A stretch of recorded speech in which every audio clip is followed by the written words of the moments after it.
మనందరినీ భాగస్వామ్యం చేసిందని చెప్పి నేను మనస్ఫూర్తిగా నమ్ముతా ఉన్నాను.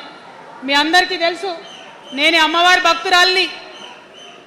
ఇక్కడ స్టేజ్ మీద ఎవ్వరు ఉండకండి, దయచేసి అందరు వెళ్ళండి, ఖాళీ అయ్యండి, మొత్తం అందరు వెళ్ళి కూర్చోండి దయచేసి. ఈ బౌన్సర్లు ఏందో వాళ్ళని తీసి వెళ్ళిపోమని.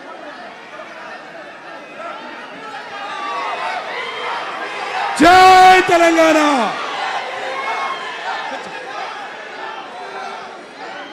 ఇవాళ ఈ సభా ప్రాంగణంలో ఉన్నటువంటి తెలంగాణ ఉద్యమకారులకు, తెలంగాణ అమరవీరుల కుటుంబాలకు, తెలంగాణ ఉద్యమంలో సర్వం కోల్పోయి అనేక రకాల కష్టాలు పడి రాష్ట్రం వస్తే చాలు అనుకొని పిడికిలు బిగించి కొట్లాడినటువంటి ప్రతి ఒక్కరికి, అదేవిధంగా సింగరేణి నుండి పెద్ద ఎత్తున తరలి వచ్చినటువంటి బొగ్గుగని కార్మికులకు, నాకు సింగరేణి చాలా ఇష్టం, కానీ కానీ కానీ మీకంటే మా ఆడబిడ్డలంటే నాకు ఇంకా ఇష్టం. ఈ సభలో ఉన్నటువంటి మా ఆడబిడ్డలకు ప్రత్యేకంగా నమస్కారం తెలియజేస్తున్నా. అదేవిధంగా అనేక మంది మా జెన్జీ వారియర్స్ వచ్చిండ్రు, మా యూత్ వచ్చిండ్రు, అందరికీ కూడా పేరు పేరున నమస్కారం.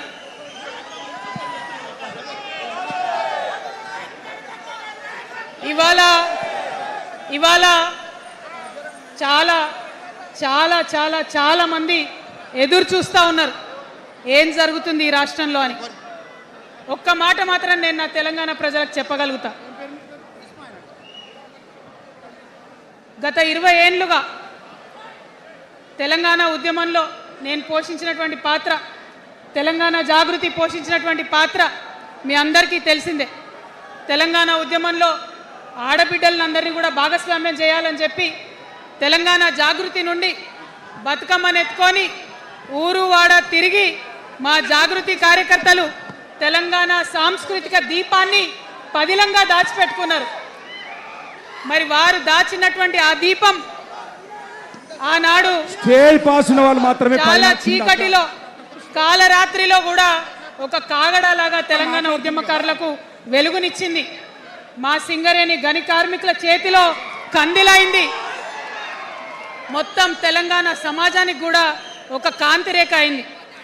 అప్పటి వరకు చాలా మంది మాట్లాడేది, మా స్టూడెంట్స్ అయినా అందరూ కూడా మాట్లాడేది, ఈ ఆంధ్రోళ్ళతోని పంచాయతీ అవుతుందక్క, ఏం చెప్పాలి, మా గురించి ఎట్లా చెప్పుకోవాలి, మన సంస్కృతి గురించి ఎట్లా చెప్పుకోవాలని మాట్లాడినప్పుడు బతుకమ్మ వచ్చిన తర్వాత బలం వచ్చింది.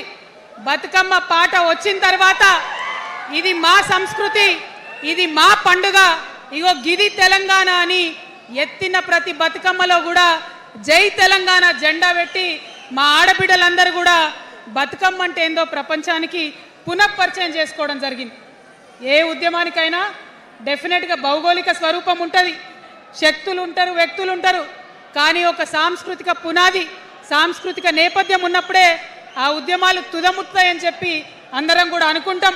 తెలంగాణ ఉద్యమానికి బలమైనటువంటి సాంస్కృతిక పునాదినిచ్చి ఆడబిడ్డలందరినీ ఉద్యమంలో జత చేసినటువంటి ఘనత ఇక్కడ ఉండేటటువంటి జాగృతి కార్యకర్తలదేనని నేను ఇవాళ సగర్వంగా ప్రకటిస్తూ ఉన్నాను. మరి ఇవాళ మిమ్మల్ని నేను కోరేది ఒకటే, కష్టపడ్డాం, తెలంగాణ తెచ్చుకున్నాం, కానీ మనం కలలు కన్న తెలంగాణ వచ్చి 12 ఏళ్ళైనా ఇంకా కూడా మనకు రాలేదు. ఏమేం కలలతో తెలంగాణ తెచ్చుకున్నామో ఆ కలలన్నీ ఇంకా నిజం కాలేదు. మరి తెలంగాణ ఉద్యమ రథం, ఆనాటి ఉద్యమ రథసారథి కేసీఆర్ గారి నేపథ్యంలో తెలంగాణ ఉద్యమ రథం ఎక్కడనో దారి తప్పింది. తెలంగాణ ప్రజల ఆర్తిని అది అర్థం చేసుకోలేకపోయింది. డెఫినెట్గా సామాజిక తెలంగాణ రథచక్రం అనేది విరిగి ముక్కలైపోయింది. ఒక కొత్త రాష్ట్రం వచ్చిన తర్వాత ఏ తరహా అయితే పని జరగాలో, ఏ తరహా అయితే పనులు ప్రారంభించుకోవాలో అవి జరగలేదని చెప్పడానికి ఒక ఇంత బాధపడతా ఉన్నాను. ఆనాడు ఏమనుకున్నాం, తెలంగాణ రాష్ట్రం వస్తే మనందరి బానిస సంఖ్యలు పోతాయి అనుకున్నాం. కానీ రైతులకు బేడీలు పడ్డాయి, ఇసుక దందా మీద ప్రేమతోని నేరెళ్ల దళితులకు దెబ్బలు పడ్డాయి, చావులైనవి. ఒకరిద్దరు కలిసి మాట్లాడుకోవాలంటే ఎవరి ఫోన్ ఎక్కడ మానిటర్ చేస్తుండ్రో అని భయం, వ్యక్తిగత స్వేచ్ఛ లేదు. దారుణమైనటువంటి నిఘా నీడలో తెలంగాణ అంతా కూడా బతికింది. ఇది వాస్తవం. మనం అనుకున్న కలల తెలంగాణ రాలేదన్నది ముమ్మాటికి వాస్తవం. మరి అటువంటి సందర్భంలో నేను ఇవాళ మీ అందరికి ఒక మాట చెప్పాలి. ఆనాడు పరిపాలించిన కుటుంబంలో నేను కూడా ఒక భాగం. ఆనాడు పరిపాలించిన కుటుంబంలో ఒక భాగమైనందుకు కొన్ని విషయాలకు నేను సిగ్గుపడతా ఉన్నాను. తెలంగాణ ప్రజల్ని క్షమించమని కూడా కోరుతా ఉన్నాను. కానీ తెలంగాణ సాధించినందుకు మాత్రం చాలా గర్వపడుతున్నాను. నా జన్మ ధన్యమైందని చెప్పి భావిస్తూ ఉన్నాను. మరి అనేకమైనటువంటి తప్పులు జరిగినాయి, అనేకమైనటువంటి నేరాలు జరిగినాయి. అనుకున్నటువంటి తెలంగాణ సాధించుకోలేదు. మరి ఆ తప్పులో ఎక్కడో ఒక దగ్గర నాకు భాగం ఉందని చెప్తున్నప్పుడు మరి కేవలం క్షమాపణ చెప్తే సరిపోతుందా? ఏ తెలంగాణ అయితే కావాలనుకున్నామో, ఏ సామాజిక న్యాయ తెలంగాణ అయితే రావాలని అనుకుంటున్నామో దానికోసం నడుం బిగించి కష్టపడి పని చేయాల్సిన అవసరం కూడా ఉంది. మరి ఇవాళ పని చేయడం కోసమే తెలంగాణ రాష్ట్ర సేన ఇవాళ తెలంగాణ ప్రజల ముందుకు వచ్చింది. రేపటి నుంచి మీరు చూస్తారు మా పని ఎట్లుంటుందో, మా పనితీరు ఎట్లుంటుందో. ఎందుకంటే ఏ పోరాటం చేయాలన్నా, ఏ ప్రజలకు మంచి చేయాలన్నా కేవలం కొట్లాడితే సరిపోదు. దానికి రాజకీయ అధికారం కూడా ఉండాలి.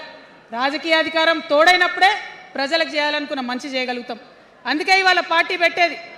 అదర్వైజ్ గత 11 నెలల నుంచి తెలంగాణ జాగృతి చేస్తున్న పోరాటాలు మీరు చూస్తున్నారు. ఎన్ని పోరాటాలు తీసుకున్నాం, ఎన్ని రకాలుగా సక్సెస్ సాధించినాం మీరు చూసిండ్రు. కానీ ఉట్టి పోరాటాలు సరిపోవు, ఖచ్చితంగా రాజకీయ అధికారం ఉండాలి. దానికోసమే ఇవాళ తెలంగాణ రాష్ట్ర సేన మీ ముందుకు వచ్చిందని చెప్పి నేను సగర్వంగా ప్రకటిస్తూ ఉన్నాను.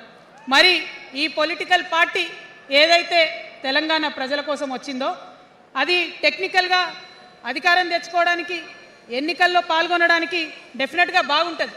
కానీ దానికి ఒక ఆత్మ ఉండాలి, దానికి ఒక నేపథ్యం ఉండాలి. ఇవాళ బీఆర్ఎస్తో అదే కదా ప్రాబ్లం. టెక్నికల్గా బాగున్నారు, ఎలక్షన్ పోతున్నారు, సీట్లు గెలుస్తున్నారు, కానీ తెలంగాణ ఆత్మను కోల్పోయింది. కాబట్టే ఇవాళ తెలంగాణ రాష్ట్ర సేన వచ్చింది. నేను తెలంగాణ ప్రజలందరికీ చేతులు జోడించి నమస్కరించి ఒక మాట చెప్తున్నా, హార్ట్ఫుల్గా చెప్తున్నా, నా హృదయాంతరాల నుంచి ఒక మాట చెప్తా ఉన్నా. నేను తెలంగాణలో ఉన్న 3.5 కోట్ల మంది తెలంగాణ బిడ్డలందరికీ ఒక అమ్మగా పరిణితి చెందాలనుకుంటున్నా.